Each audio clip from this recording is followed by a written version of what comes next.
Video में star connection के important point के बारे में बताएंगे। इसमें हम लोग स्टार कनेक्शन जो बहुत ही माइक्रो लेवल का इम्पोर्टेंस होता है वो बताया जाएगा।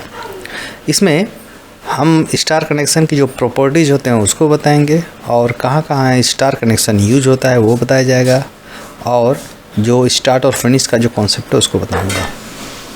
साथियों, इस वीडियो में मैं आपको स्टार कनेक्शन के बारे में थोड़ा सा एक्सप्लेनेशन दूंगा। बहुत सारे इम्पोर्टेंट पॉइंट्स होते हैं।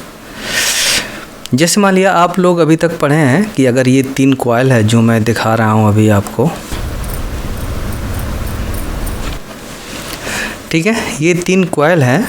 अगर कोई कह रहा है कि इसको हमको स्टार में कनेक्ट करना है तो हमारा थ्योरी में क्या बताया जाता है कि आपको 3 पॉइंट को शॉर्ट कर देना है। जैसे ये वाला और ये वाला, ये तीनों आप शॉर्ट कर दिए और यहाँ से आप तीनों सप्लाई ले लिए तो आपका ये स्टार कनेक्शन हो गया।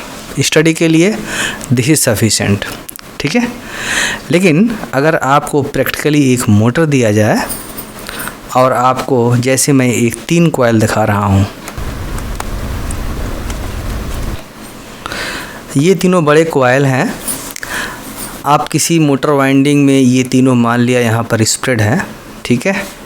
तो वहाँ पर आपको अगर कहे कोई स्टार कनेक्शन करना है तो आप क्या करेंगे, कोई भी पॉइंट कनेक्ट कर देंगे क्या, जैसे मान लिया राइट वाला, लेफ़्ट वाला, ये लेफ़्ट वाला, या राइट राइट राइट वाला, या लेफ़्ट लेफ़्ट लेफ़्ट वाला। कैसे आप डिसाइड करेंगे कि कौन सा 3 पॉइंट हमको शॉर्ट करने से स्टार बन जाएगा। ध्यान दीजिएगा, यहाँ पर जब भी कॉइल का वाइंडिंग होता है, बहुत इंपॉर्टेंट पॉइंट बता रहा हूँ मैं आपको, तो हर एक कॉइल में एक स्टार्ट दिया जाता है और एक फिनिश दिया जाता है। यानी जब वाइंडिंग की जाती है, जैसे अगर मान लिया यहाँ पर एक मैं ऐसा कोर दिखा रहा हूँ जस्ट आपका स्टडी के लिए। मान लिया एक मैग्नेटिक ऐसा कोर है, जस्ट मैं इसे रेक्टेंगुलर दिखा रहा हूँ।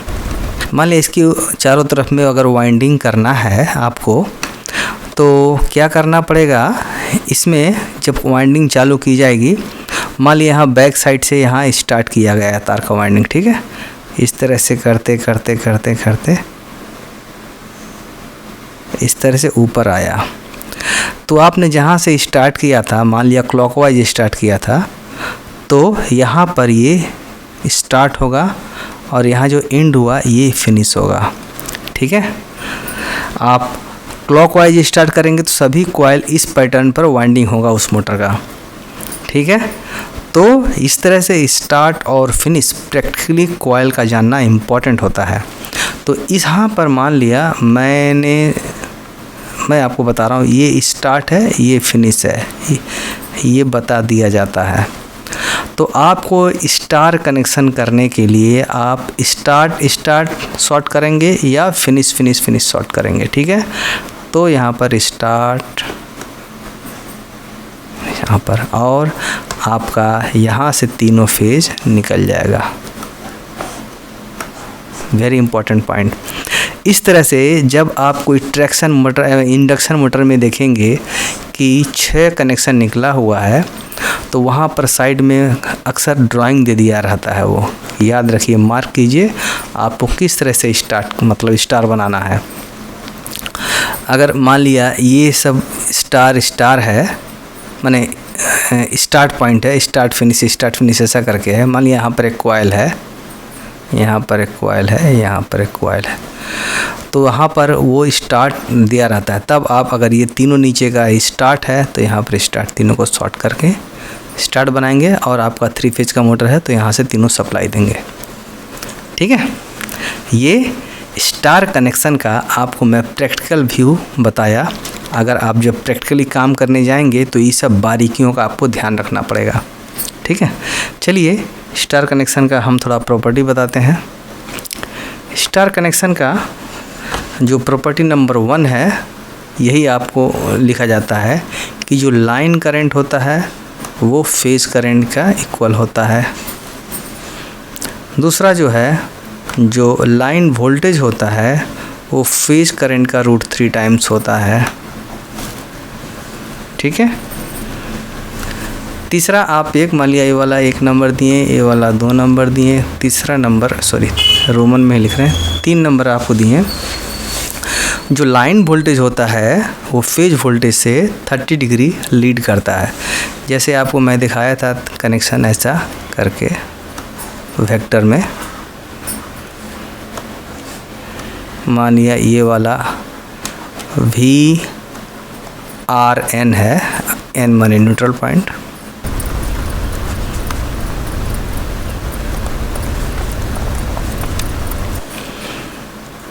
यहाँ पर ये जो VRY ये जो लाइन वोल्टेज है ये फेज वोल्टेज से 30 डिग्री एहिड रहता है, यानी लीड पोजीशन पे रहता है।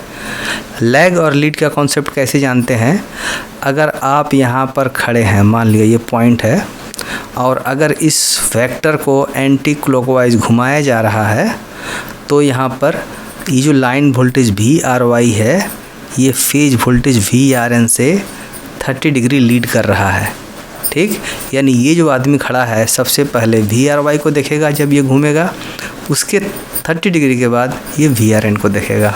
ठीक है, तो आप कह सकते हैं यहाँ पर कि जो लाइन वोल्टेज होता है वो 30 डिग्री से लीड करता है फेज वोल्टेज का। चौथा प्रॉपर्टी आप ये बोल सकते हैं कि ये जो नेगेटिव फेज वोल्टेज होता है, 2 फेज, वो दोनों के बीच में 60 डिग्री का फेज डिफरेंस होता है। चौथा पॉइंट आप बोल सकते हैं कि नेगेटिव फेज और पॉजिटिव फेज वोल्टेज में 60 डिग्री का फेज डिफरेंस होता है। ठीक है, अच्छा अब बताते हैं ये यूज़ कहाँ कहाँ होता है, स्टार कनेक्शन कहाँ कहाँ यूज होता है। आप जान लीजिए स्टार कनेक्शन का सबसे बड़ा जो यूज है वो है जनरेशन में, इलेक्ट्रिसिटी जनरेशन, यानी जितने भी जनरेशन यूनिट होते हैं, पावर स्टेशन होते हैं, वहाँ पर 4 वायर सिस्टम यानी 3 फेज 4 वायर सिस्टम से जनरेशन होता है। यानी जो अल्टरनेटर होता है वो स्टार कनेक्टेड होता है। क्लियर? ठीक है, और पहला यूज हो गया। दूसरा यूज इसका सबसे इम्पोर्टेंट यूज होता है जो सेकेंडरी डिस्ट्रीब्यूशन होता है। सेकेंडरी डिस्ट्रीब्यूशन का मतलब हुआ कि जब हमारे घरों में डोमेस्टिक में करंट आता है तो 3 फेज 4 वायर सिस्टम से आता है।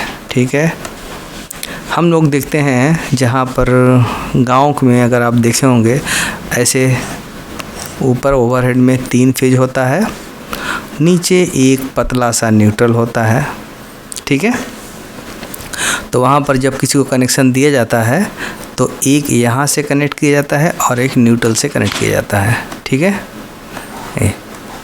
और एक तार वहाँ पर देखते हैं ऊपर में पतला सा दौड़ाया रहता है, एक्चुअली इसको अर्थिंग तार कहते हैं।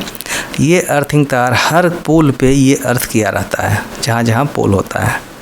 ठीक है, तो गांव में देखिएगा किसी को अगर मान लिया ये रेड येलो ब्लू अगर फेज है, किसी को येलो से दिया जाएगा तो किसी को रेड से दिया जाएगा कनेक्शन, फिर किसी को ब्लू से दिया जाएगा कनेक्शन, ताकि ये तीनों फेज जो है वो बैलेंस लोड पर रहे। ये कोशिश की जाती है हर एक गांव का जो डिस्ट्रीब्यूशन हो वो बैलेंस हो, जैसे लोड जो आए हमारे ट्रांसफार्मर पर, डिस्ट्रीब्यूशन यूनिट पर और हमारा जनरेशन यूनिट पर वो सेम आए। ठीक है, माने अगर लोड बैलेंस नहीं होगा तो क्या होता है, न्यूट्रल शिफ्ट होता है। ठीक है, वो इलेक्ट्रिकल इंजीनियरिंग में आप पढ़ेंगे न्यूट्रल शिफ्ट के बारे में। तो अगर आपको जानना हो न्यूट्रल शिफ्ट के बारे में तो आगे मैं इसके लिए दूसरा एक अलग अकेला वीडियो बनाऊंगा। ठीक है, तो ये हमारा स्टार कनेक्शन के बारे में रहा। ठीक है, कि अच्छा एक छोटा सा चीज़ मैं बता देना चाहता हूँ। आप लोग सोचते होंगे ये 3 फेज का ज़रूरत क्या था, सिंगल फेज ही क्यों नहीं किया, इतना ज़्यादा माथापीची करने का 3 फेज बनाने का क्या ज़रूरत है। तो 3 फेज का जो सबसे बड़ा एडवांटेज है आपको बता दूं साथियों, कि सिंगल फेज में जितना पावर हमारा ट्रांसफ़र होता है या जनरेट होता है, 3 फेज में हमारा उसका 3 टाइम्स ज़्यादा पावर ट्रांसमिट होता है या जनरेट होता है। ठीक है, तो ये सबसे बड़ा एडवांटेज है। और इकोनॉमी ऑफ जनरेशन में जब जाइएगा देखिएगा, तो जब हमारा ये एक बार हम जो टरबाइन रोटेट कराते हैं रोटर को, तो हमारा ये जो 360 डिग्री है, इसको 120 डिग्री में 3 फेज को प्लेस करने से हमारा बेस्ट इकोनॉमी और 1 रोटेशन में हमारा ज़्यादा जनरेशन आता है। तो ये सब आगे चल के आप अंदर की बातें पढ़ेंगे, इसका क्या एडवांटेज है माइक्रो लेवल में। तो इस वीडियो में इतना ही, क्योंकि मैं सिर्फ स्टार कनेक्शन के बारे में मैं बताने की कोशिश किया हूँ। अगर आपको स्टार कनेक्शन में कोई भी डाउट हो किसी भी तरह का, तो आप कमेंट कीजिए, मैं उसका रिप्लाई देने की कोशिश करूँगा। ठीक है साथियों।